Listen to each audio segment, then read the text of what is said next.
Parvathamalai TNPSC dead பயிற்சி மையத்தின் சார்பாக இனிய வணக்கம். இன்றைய வீடியோவில் உளவியல் டிப்ஸ், மிக முக்கியமான உளவியல் அறிஞர்கள் அவங்களுடைய கோட்பாடுகள் என்னன்றதை பார்க்கலாம். இதில் வந்து நமக்கு பேப்பர் 1 பேப்பர் 2 கண்டிப்பாக ஒரு கொஷின் எதிர்பார்க்கப்படும்.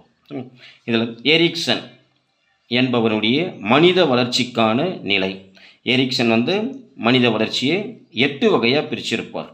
இந்த 8ல் ஒன்று கொடுத்து கேட்பாங்க. பிறப்பு முதல் ஓராண்டு தாய் அல்லது செவிலியர். அந்த தாய் அல்லது செவிலியர் குழந்தையை பார்க்கும் பொழுது நம்பிக்கை தன்மையும் இருக்கும், நம்பிக்கையற்றும் குழந்தைகள் காணப்படுவதுன்னு சொல்கிறார். 2ஆம் ஆண்டு பெற்றோர் வந்து இருப்பாங்க. இது சுதந்திரமாக செயல்படும் குழந்தைங்க.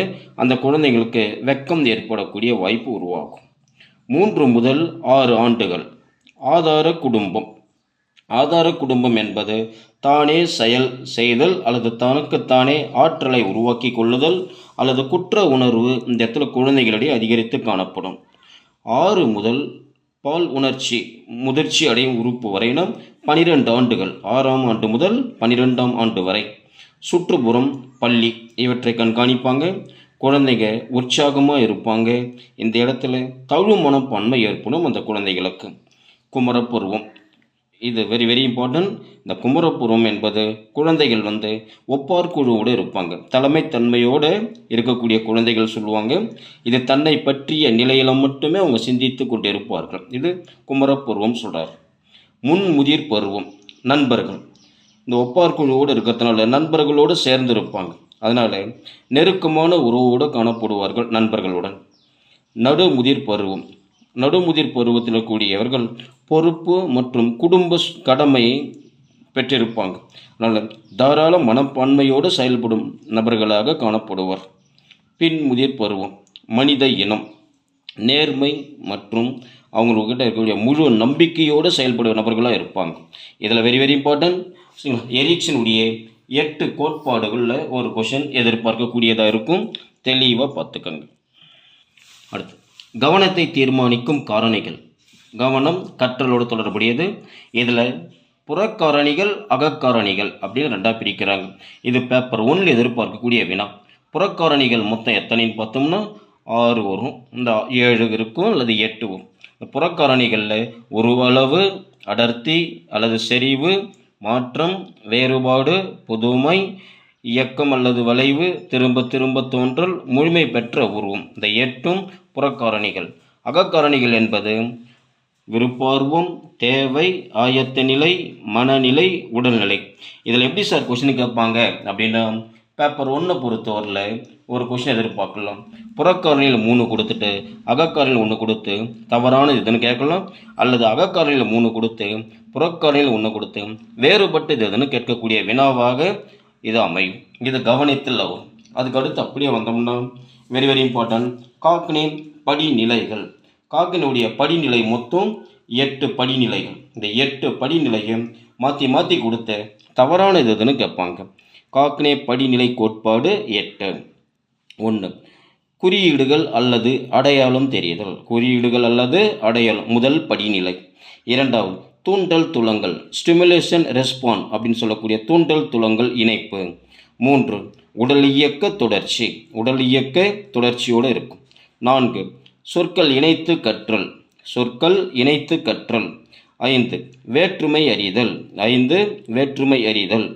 6. பொதுமை கருத்துக்கள், கான்செப்ட் கொண்டு வரதுனால பொதுமை கருத்துக்கள். 7. விதியை கற்றல். 8. சிக்கல் அல்லது பிரச்சனையை தீர்க்க கற்றல். இதில் வந்து காக்னே படிநிலைகளில் 3 கொடுத்தோம் அல்லது 1 கொடுத்து எது சரி அல்லது எது தவறுன்னு கேட்பாங்க. இந்த 8 படிநிலை மாற்றி கொடுத்தும் கேட்பாங்க. தெளிவாக படித்தோம்னா ஒரு கொஷின் நமக்கு எதிர்பார்க்கக்கூடியதாக அமையும். அடுத்து, கில்போர்ட்டின் நுண்ணறிவு கோட்பாடு. இந்த கில்போர்ட்டுடைய நுண்ணறிவு கோட்பாடு 1966 வெளியிடுறார். இதில் வந்து பொருள் சார்ந்தது உருவம், குறியீடு, சொல், நடத்தை. இந்த 4ம் பொருள் சார்ந்த கோட்பாடு. செயல் சார்ந்தது 5. அறிதல், நினைவு கூறுதல், குவி சிந்தனை, விரி சிந்தனை, மதிப்பீடு. இந்த 5ம் செயல் சார்ந்தது. அடுத்து, விளைவு சார்ந்த கோட்பாடு 6.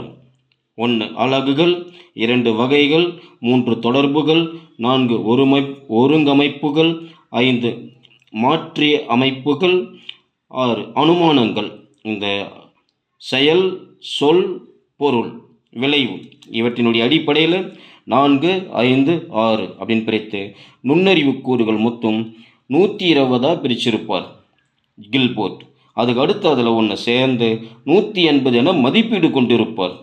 நுண்ணறிவு கூறுகள்னு கேட்டால் 120, நுண்ணறிவு மதிப்பீடுன்னு கேட்டால் 180. Very very important. தெளிவாக இதை கொஞ்சம் வாசிச்சிங்கன்னா உங்களுக்கு புரியும். அடுத்து நம்ம பார்க்கக்கூடியது வெக்ஸ்லர் நுண்ணறிவு அளவுகோல். இந்த வெக்ஸ்லர் நுண்ணறிவு அளவுகோல் 1944 வெளியிட்டிருப்பார். இது சொற்சார்ந்த வகை, செயல் சார்ந்த வகை என பிரிச்சிருப்பார். 6 வகை சொற்சார் சோதனையை கொண்டு போனோம். 1 பொது அறிவு, செய்திகள் அறிந்திருத்தல். 2 புரிந்து கொள்ளும் திறன். 3 கணித ஆய்வு திறன். 4 சொற்களஞ்சியம். 5 ஒற்றுமைக்கான சுட்டிக்காட்டுதல். 6 எண் வீச்சு அல்லது எண்கள் வீச்சு. இந்த 6ம் சொற்சோதனை என்று அழைக்கிறாரு வெக்ஸ்லர். செயற் சோதனை 5 எண் குறியீடு பதிலீடு செய்தல். பட நிரப்பு சோதனை. 3 கட்டைக்கோள சோதனை. படங்கள் வரிசைப்படுத்துதல். பகுதிகள் இணைத்து முழுமை பெற்ற உருவாக்குதல். இந்த 5ம் செயற் சோதனை. வெக்ஸ்லருடைய சொற்சோதனையும் செயற் சோதனையும் 2ல் 1 நமக்கு பேப்பர் 1 இருந்தாலும் பேப்பர் 2 இருந்தாலும் எதிர்பார்க்கக்கூடிய வினாக்களாக நமக்கு அமையும். தெளிவாக இருக்கக்கூடியதை பாருங்கள். இன்னும் நமக்கு 15 நாட்கள் இருக்குது. இந்த இடத்தில் ஆரம்பித்தார் கூட செல்ல வேண்டிய இடத்துக்கு நாம் நிச்சயமாக வெற்றியோடு செல்லலாம் என்று கவிஞர் வண்ணதாசனுடைய கவிதை. ஸோ ஆசிரியர் பெருமக்கள் அனைவரும் உளவியல் மட்டும் இல்லாமல் அனைத்து பாடங்களும் தெளிவாக படித்து உங்களுடைய டார்கெட்டான மார்க் எடுப்பதற்கு பருவதமலை டிஎன்பிசி மற்றும் டெட் சார்பாக வாழ்த்துக்கள். நன்றி.